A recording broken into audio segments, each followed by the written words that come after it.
बोलो जयकारा, बोल मेरे श्री गुरु महाराज की जय। बोलो सच्चे दरबार की जय। बोलो श्री नंगली निवासी भगवान की जय। बोलिए श्री परमहंस दयाल जी महाराज की जय।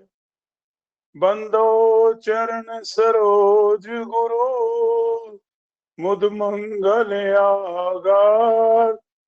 जैसे वत नर होत हैं, भव सागर से पार। श्री गुरु जी के सिमरन मात्र से, नाशत विघ्न अनंत। ताते सर्वे आरंभ में, ध्यावत हैं सब संत। नम्रता और अधीनता से भेंट सतगुरु लीजिए। प्रभु मैं हूँ शरणागत तुम्हारी, दास अपना कीजिए। प्रभु मैं हूँ शरणागत तुम्हारी, चरणों में रख लीजिए। बोलो जयकारा, बोल मेरे श्री गुरु महाराज की जय। जगत वंदनीय आध्यात्मिक जगत के सम्राट शाहे विलायत परम पूज्य स्वामी परमहंस दयाल जी महाराज एवं प्रातः स्मरणीय हृदय सम्राट श्री नंगली निवासी भगवान जी के परम पावन चरण कमलों में उपस्थित अर्चनीय, वंदनीय, पूजनीय संत महापुरुष एवं मेरे सतगुरुदेव भगवान जी की परम प्यारी संगत, प्रातः अमृत वेला में प्रभु नाम की चर्चा के लिए हम सब यहाँ एकत्रित हुए हैं। गत 2 दिनों से श्री गुरु महाराज जी की परम पावन लीलाओं का वर्णन हो रहा है। जैसे बताया कि प्रकृति त्रिगुणात्मक है, सत, रज और तम। उसी मुताबिक जब श्री गुरु महाराज जी इस धरा धाम पर आए तो कलयुग के जीवों के कल्याण के लिए अलग अलग साधन, अलग अलग ढंग आपने भी अपनाए। जिस प्रकार रोगी के इलाज के लिए अलग अलग सिद्धांतों से होम्योपैथिक, एलोपैथिक, नेचुरोपैथी अलग अलग इलाज होते हैं, तो जैसा मरीज आता है उसको वैसा ही इलाज बता दिया जाता है। इस प्रकार श्री गुरु महाराज जी के जो प्रमुख पद्धतियां थी, उनमें गुरु महाराज जी के जो प्रवचन हैं उनको 3 भागों में हम विभाजित करके चल रहे थे। रोचक,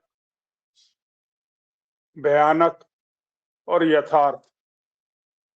श्री गुरु महाराज जी ने 13 वर्ष तक तप करने के पश्चात जब परमहंस दयाल जी महाराज के श्री चरणों में उपस्थित हुए तो दादा गुरुदेव जी ने फरमाया कि राम कहो तो राम है, कृष्ण कहो तो कृष्ण है, नानक कहो तो नानक है। आपको राम, कृष्ण और नानक की उपाधियां से सुसज्जित किया और आपको आदेश दिया, अब मेरे जितने भी अधूरे काम हैं उनको आप पूरा करेंगे, आप जगत के कल्याण में लग जाओ। तो आपकी आज्ञा पाकर श्री गुरु महाराज जी ने इस कार्य में लीन हो गए और आपका एक मुख्य वाक्य रहता था, मेरे पास समय कम है और काम बहुत ज्यादा है। श्री गुरु महाराज जी ने अपने जीवन में 2-3 घंटे से ज्यादा विश्राम नहीं किया। रात्रि 12-1 बजे विश्राम करना और अमृत वेला में 2-2:30 बजे उठ जाना। सारा जीवन श्री गुरु महाराज जी ने जगत कल्याण के लिए किया।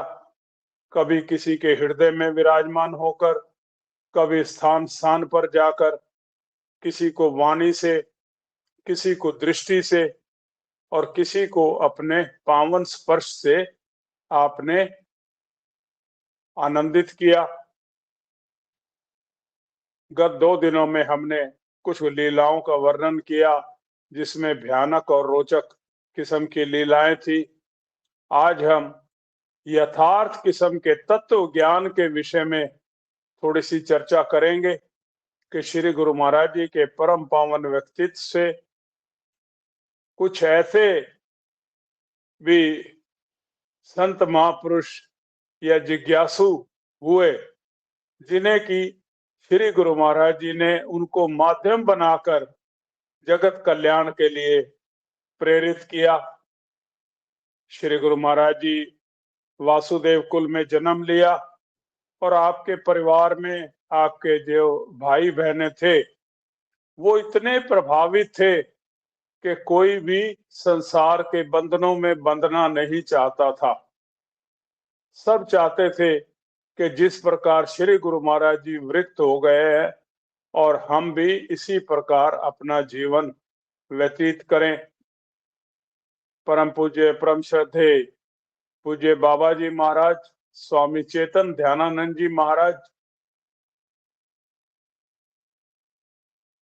की उम्र लगभग 49 वर्ष तक की थी और परिवार में कोई भी संसारिक बंधनों में बंधना नहीं चाहता था, शादी नहीं करवाना चाहता था कि ये जो जन्म श्री गुरु महाराज जी ने हमें प्रेरणा दी है ये उन्हीं के लेखे लग जाए। तो टेरी में ये बात धीरे धीरे फैलने लगी कि वासुदेव कुल में अगर कोई शादी नहीं करेगा तो ये वंश आगे नहीं चलेगा। जब ये बात श्री गुरु महाराज जी तक पहुंची तो श्री गुरु महाराज जी ने शारीरिक नौते से अपने बड़े भाई बाबा जी को बुलाया और उन्हें कहा, बाबा जी हमारी आज्ञा है, आप शादी कर लो। बाबा जी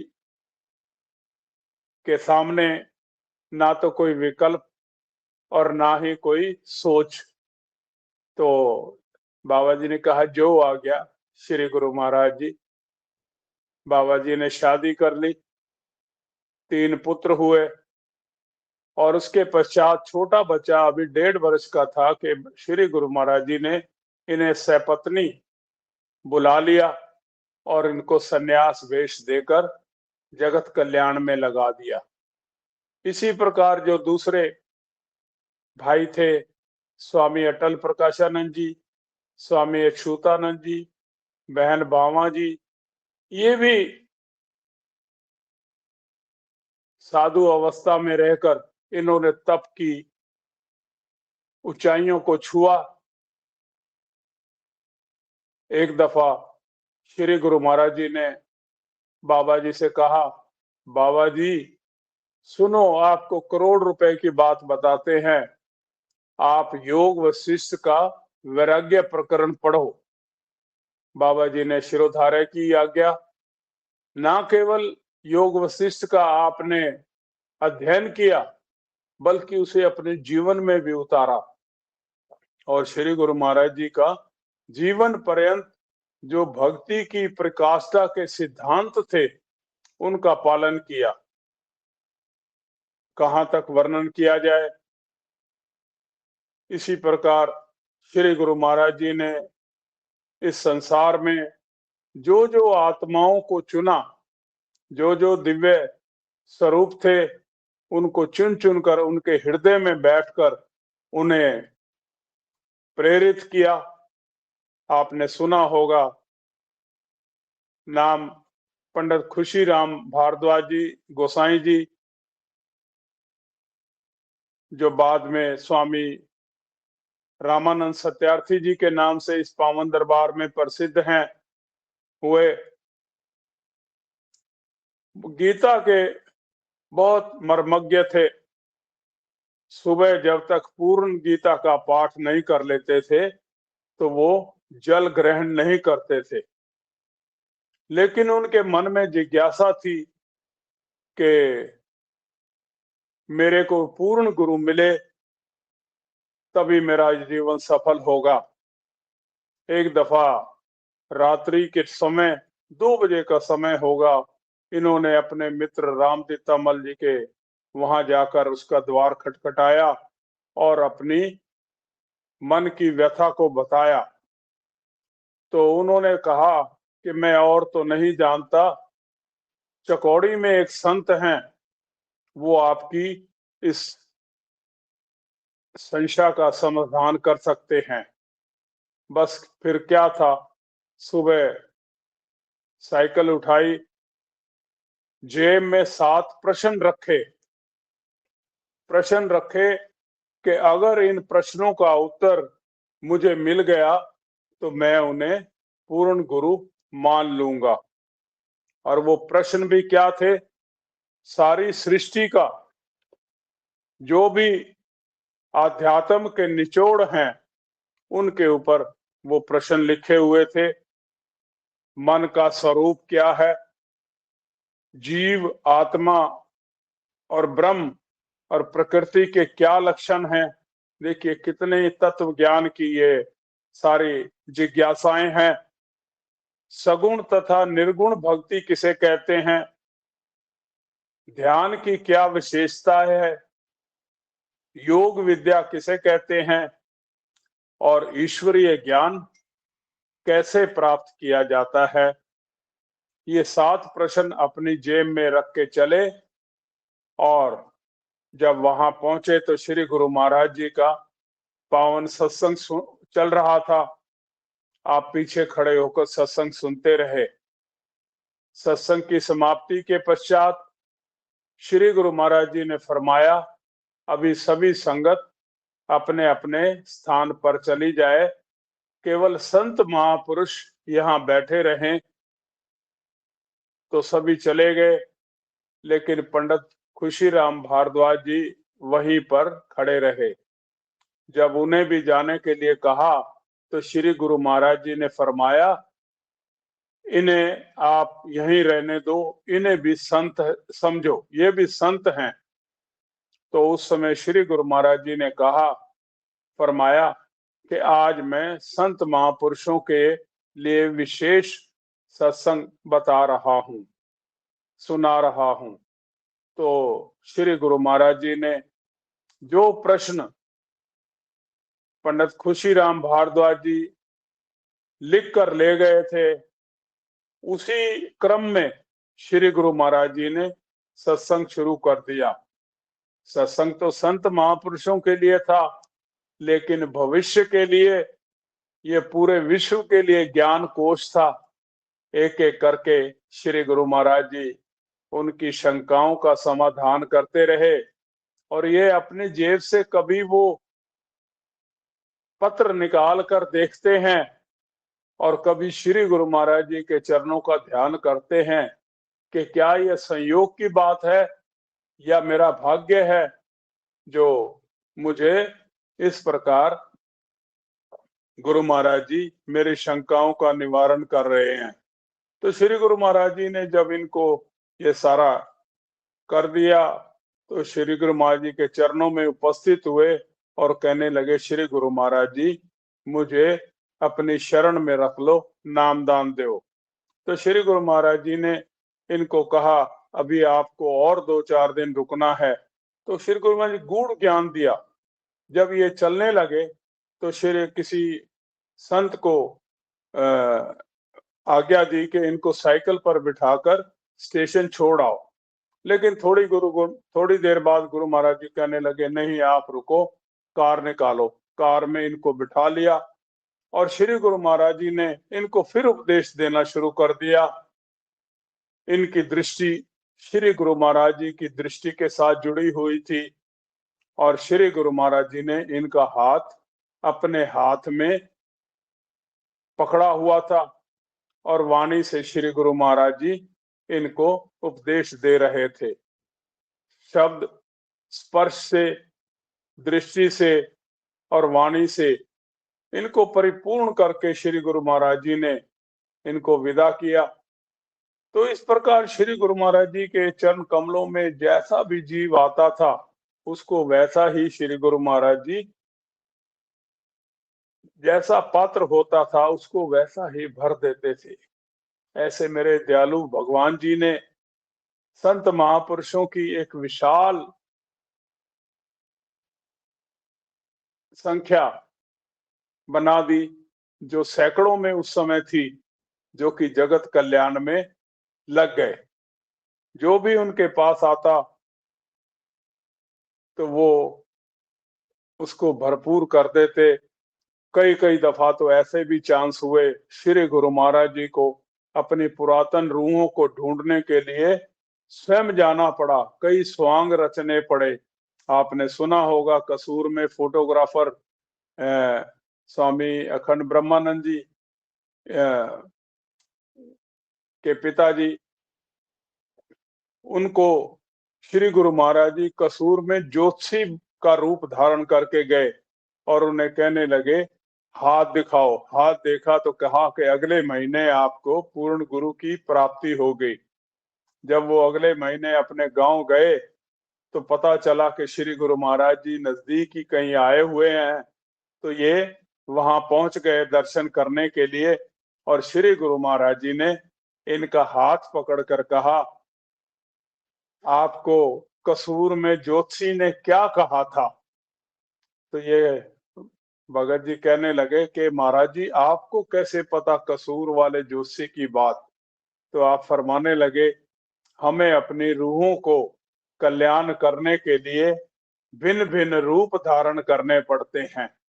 और उसके पश्चात तो आप जानते हैं उन्हें नामदान दिया, किस प्रकार उनका बेटे की मृत्यु हो गई। और ये जब ये गए तो श्री गुरु महाराज जी ने उस मृत बालक को बुला के योगराज को इनको दर्शन करा दिए। तो श्री गुरु महाराज जी की लीलाओं का कहां तक वर्णन किया जाए। जैसा भी कोई जीव आपकी शरण में आया उसको वैसा ही बना दिया। जो श्री गुरु महाराज के निकट आता था तो श्री गुरु महाराज जी उसकी मन की पूरा चिट्ठा पढ़ लेते थे और उसका समाधान कर देते थे। श्री गुरु महाराज जी के समय में एक महात्मा सुख धर्मानंद जी थे। तो उन्हें मन से बहुत परेशानी थी और हमेशा सोचते थे कि मैं अपने मन की शिकायत श्री गुरु महाराज जी से करूंगा, इसकी चंचलता की शिकायत करूंगा, लेकिन कह नहीं पाते थे। एक दफा सत्संग की समाप्ति के पश्चात इन्होंने जब श्री गुरु महाराज जी के चरणों में माथा टेका तो श्री गुरु महाराज जी ने इनका बाजू पकड़ लिया और कहने लगे, क्या कहते हो कि मैं मन की शिकायत करूंगा? इसका मतलब तुमने अभी अपना मन मेरे के अर्पण नहीं किया। अगर मन को भी मेरे अर्पण कर देते तो ये शिकायत ना करते। फिर श्री गुरु महाराज जी ने इनको एकांत स्थान पे होशियारपुर जिला हरियाणा के स्थान पर इनको कहा कि आप इतने समय तक आप तप कीजिए, भजन अभ्यास कीजिए एकांत में रहकर। ये कहने लगे, जी मैं आपका वियोग नहीं सहन कर पाऊंगा। तो श्री गुरु महाराज जी ने कहा कि नहीं, ऐसी बात नहीं, आपको वही दर्शन होंगे। और जितना समय भी ये रहे भजन में लीन, इनको हर संक्रांति पर श्री गुरु महाराज जी के दर्शन हो जाते थे। और जब ये वापस आए तो बहुत प्रसन्नचित थे। तो श्री गुरु महाराज जी ने इनसे पूछा तो कहने लगे, महाराज जी मुझे आपके दर्शन सदैव होते रहे। इस प्रकार कितने ही लीलाएं हैं श्री गुरु महाराज जी ने, जो कि हम जीवों के कल्याण के लिए बहुत परम आवश्यक हैं। आपने सुना होगा एक बहुत बड़ा सेठ आया श्री गुरु महाराज जी के पास और कहने लगा, गुरु महाराज जी मेरा मन बहुत परेशान है, हमेशा गलत काम करता है, दूसरों की जेबों से पैसे निकालने का करता है, इसकी मन की मलिनता को दूर कर दीजिए। तो श्री गुरु महाराज जी फरमाने लगे, ऐसा कीजिए, ये झाड़ू उठा लीजिए और सामने जो आंगन है जहां पर संत महापुरुष और संगत सत्संग सुनती है, इसमें जाकर आप झाड़ू लगाकर आइए, फिर आपके मन को इलाज करेंगे। वो गया, बहुत बड़ा सेठ था, हो सकता है कि उसके नौकर चाकर भी हों, तो उसने सारे आंगन में झाड़ू लगाया। तो जैसे ही झाड़ू लगाकर वापस आया तो श्री गुरु महाराज जी ने पूछा, हाँ भैया क्या है? कहते जी कुछ नहीं चाहिए, अब कछु नाथ न चाहिए मोरे, दीन दयाल अनुग्रह तोरे, अब प्रभु कृपा करो यही भांति, सब तज भजन करूं दिन राति। कहने लगा जी मेरा मन बिल्कुल साफ हो गया है, अब इसको आपकी अत्यंत कृपा से मेरा मन शीतल हो गया, शांत हो गया। इस प्रकार कितने ही ऐसे श्री गुरु महाराज जी के हैं जिन्हों लीलाएं हैं, जिन्हें कि श्री गुरु महाराज जी ने हम सब के कल्याण के लिए बताया। और श्री स्वरूप दर्शन का पाठ करने से, सच्चे मन से अगर आप अध्ययन करेंगे और उनको अपने आप को एक पात्र बनाकर उसमें रखेंगे, अपने आप को भी उसका एक हिस्सा बना लेंगे, तो आपका मन भी निर्मल होता चला जाएगा। बोलो जयकारा, बोल मेरे श्री गुरु महाराज की जय। आइए हमारे आदरणीय भैया संजीव जी जहां योग के विषय में जानते हैं, वहां भक्ति में भी परिपूर्ण है। मैं कई बार अपनी मन की जिज्ञासाएं इनसे करता हूं, तो ये बहुत सटीक उत्तर देते हैं और जिससे कि काफी संतुष्टि होती है।